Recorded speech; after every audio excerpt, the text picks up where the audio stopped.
ناظرین، بریک سے پہلے ہم بات کر رہے تھے ڈاکٹر شاہینہ اشتیاق کے ساتھ دوران حمل سامنے آنے والے بلڈ پریشر کے مسائل کے متعلق. آئیے بات چیت کا سلسلہ آگے بڑھائیں. ڈاکٹر صاحب، جیسے کہ بات ہو رہی تھی بلڈ پریشر جو کہ عموماً حمل کے ساتھ سامنے آتا ہے، ایسا بلڈ پریشر جو کہ دوران حمل سامنے آتا ہے، کیا ڈلیوری ہو جانے کے بعد یا بچے کی ولادت کے بعد یہ معاملہ صحیح ہو جاتا ہے، ٹھیک ہو جاتا ہے، یا ان خواتین میں یہ بلڈ پریشر رہ سکتا ہے؟ ہاں، یہ آپ نے بہت اچھا سوال پوچھا، کیونکہ ریسرچ کے بعد یہ بات سامنے آئی ہے کہ جن پیشنٹس میں پریگننسی کے دوران بلڈ پریشر بڑھا تھا اور وہ بے شک ٹھیک بھی ہو گیا اس کے ڈلیوری کے بعد، لیکن لیٹر لائف میں بعد میں جیسے ان کی عمر زیادہ بڑھی تو ان میں 20 to 25% آف دا فیمیلز ان میں بلڈ پریشر کی بیماری ہو جاتی ہے. کچھ یعنی دنوں 20 سے 25% جی ہاں، خواتین 20 سے 25% خواتین کو بعد میں لیٹر لائف میں بلڈ پریشر بڑھا ہوا ہونے کا چانس ہو سکتا ہے. کچھ خواتین کا بلڈ پریشر پریگننسی کے ختم ہونے کے باوجود بھی کم نہیں ہوتا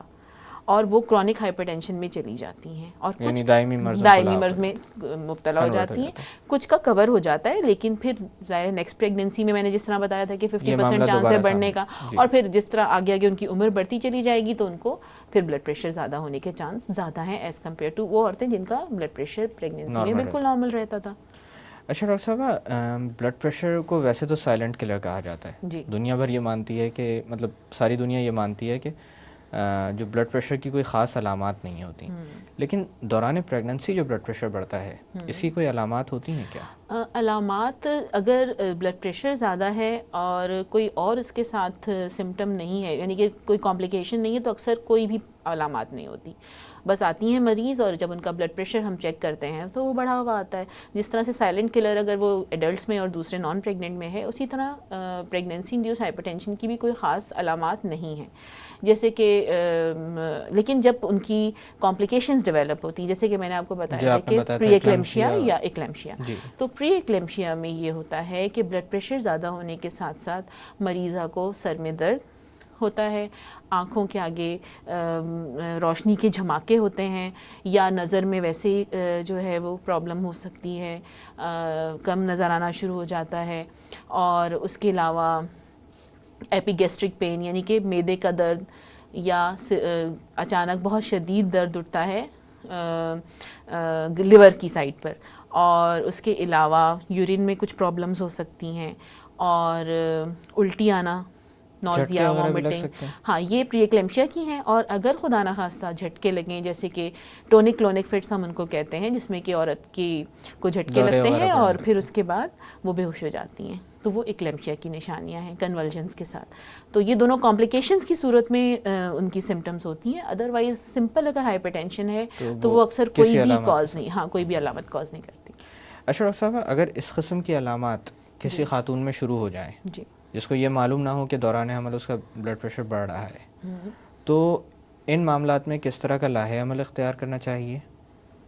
خاص کر ان کے عزیز و اقارب کو یا ان کے شوہر وغیرہ جو بھی ان کے لیے ذمہ دار ہیں ان کو؟ بالکل، یہ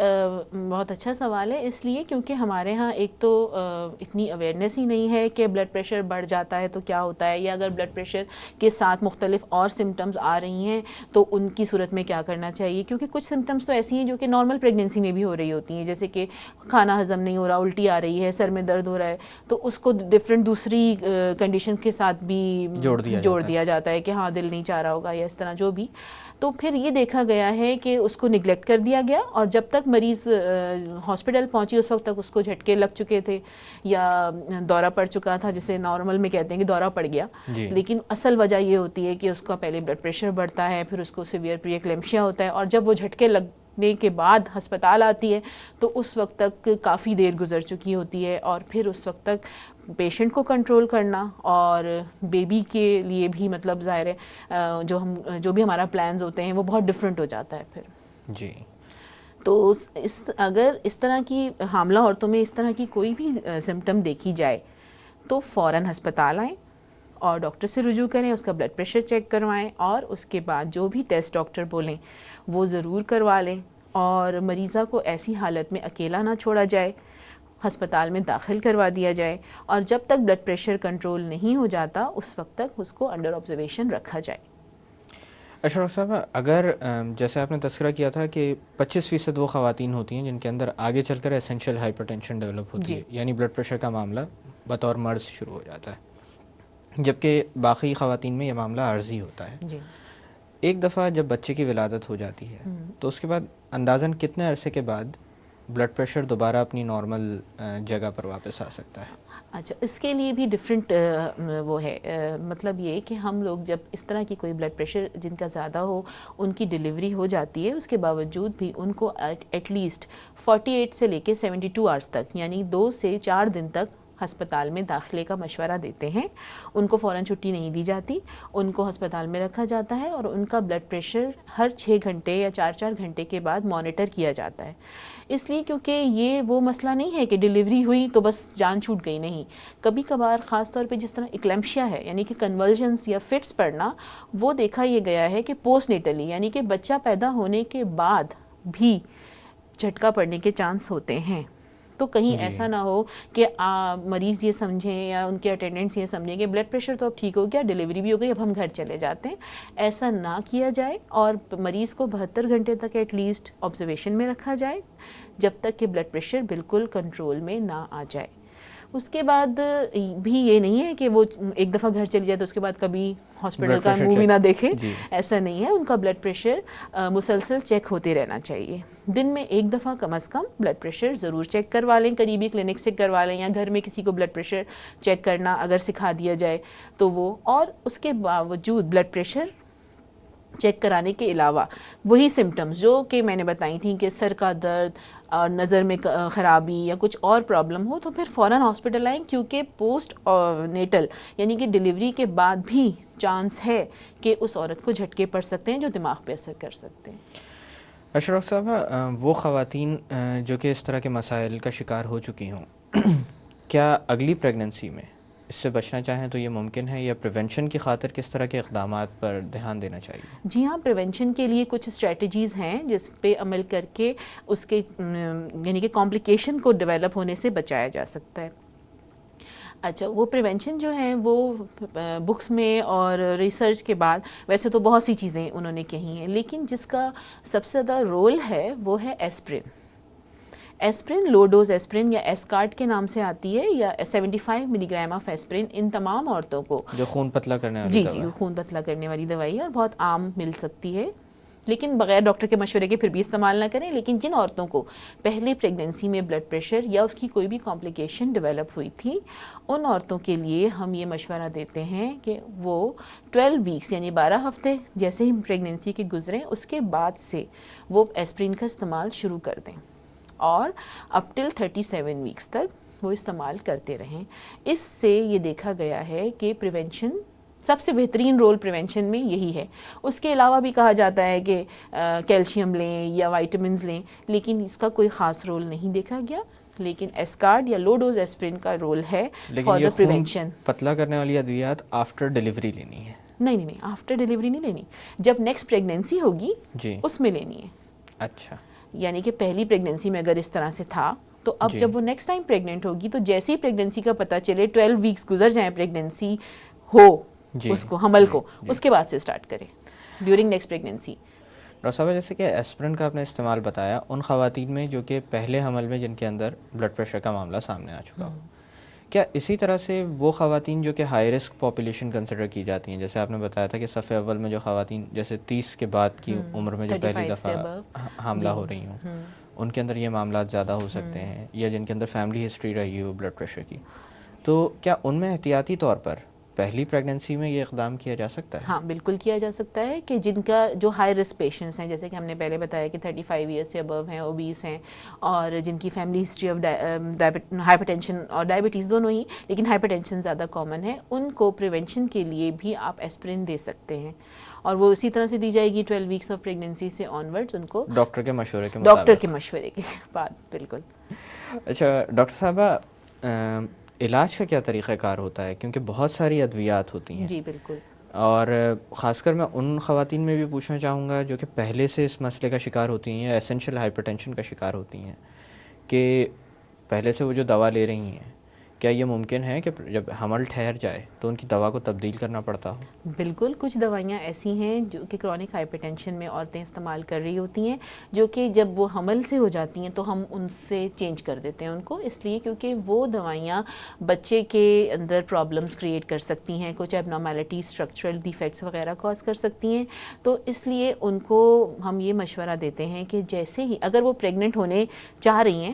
یا اگر ارلی پریگننسی میں آ رہی ہیں، دونوں جی صورتوں میں وہ آ کے ہمیں دکھائیں اور ہم ان کو وہ دوائی پرسکرائب کریں گے جو کہ سیف ہے ڈیورنگ پریگننسی، یعنی کہ جس سے بچے کے اوپر کسی قسم کا کوئی مضر اثرات نہیں مرتب نہ ہوتے، ہو۔ تو وہ چینج ضرور کروائیں اپنی دوائیاں۔ اچھا، اور جیسے کہ پریگننسی انڈیوس ہائپر ٹینشن کی ہے، اس کے لیے جو ہے سب سے زیادہ کامن جو ہم دوائی استعمال کرتے ہیں وہ ہے الفا میتھائل ڈوپا یا ایلڈومیٹ، جس کے لیے جو کہ بلڈ پریشر کو کنٹرول کرتی ہے، اور جو لیکن خاص یہ نوعیت کی جو ایک دوا ہے۔ خاص نوعیت کی ہے جو کہ خاص طور پہ پریگننسی انڈیوس ہائپر ٹینشن میں یوز ہوتی ہے۔ اس کے علاوہ بھی کچھ اور دوائیاں ہیں، کیلشیم چینل بلاکرز ہیں جو کہ سیف ہیں پریگننسی میں، لیکن میں پھر وہی کہوں گی کہ کوئی بھی ڈاکٹر کے مشورے کے بغیر دوا استعمال نہ کریں، اور دوا اس صورت میں کارگر ثابت ہوتی ہے جب بلڈ پریشر زیادہ ہو اور جس کوانٹٹی میں دوا کہی گئی ہو اس اسی طرح لی جائے۔ طریقے سے لی جائے۔ میں نے یہ دیکھا ہے کہ خواتین کو جب ہم بلڈ پریشر کی دوائی دیتے ہیں تو وہ اپنا بلڈ پریشر چیک کرواتی ہیں، جس دن ان کا بلڈ پریشر نارمل ہوتا ہے اس دن دوائی نہیں لی جاتی، اور جس دن زیادہ ہوتا ہے اس دن دوائی لے لی جاتی ہے۔ اس طرح سے دوائی لینے کا کوئی فائدہ نہیں ہے۔ اچھا، اسی طرح سے ایک اور معاملہ جو میں نے دیکھا ہے بلڈ پریشر چیک کرنے کی، جو آپ نے بات کی کہ کبھی کبھی بلڈ پریشر چیک کرنے کا طریقہ بھی صحیح نہیں ہوتا۔ ہاں بالکل، جیسے اکثر لوگ گھروں پہ بلڈ پریشر چیک کرواتے ہیں، بے شک پہلی ریڈنگ کے بارے میں تو میں یہ کہہ سکتا ہوں کہ وہ صحیح آتی ہوگی، لیکن یہ بھی دیکھا گیا ہے کہ ہر 10 منٹ میں 15 منٹ میں دوبارہ سے دوسری ریڈنگ لے لی جاتی ہے، بلکہ کبھی کبھی نیند سے بھی اٹھا کر لے لی جاتی ہے۔